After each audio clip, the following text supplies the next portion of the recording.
Hello' ৰাইজসকল, মোৰ লগৰ কেইজন কোনটো পৰ্যায়ত তললৈ নামিব পাৰে আপুনি শুনক। চিম্পুল কথা, কালি মই ৰাস্তাফালে গৈ আছিলোঁ।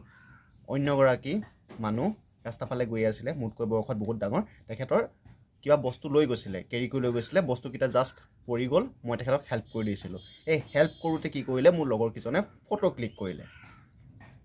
ফটো ক্লিক কৰি হোৱাটছআপত ষ্টেটাছ লগাইছে, আপোনাৰ ইউটিউবত দিছে যে ভাল পোৱাৰ কোনো বয়সৰ সীমা নাথাকে।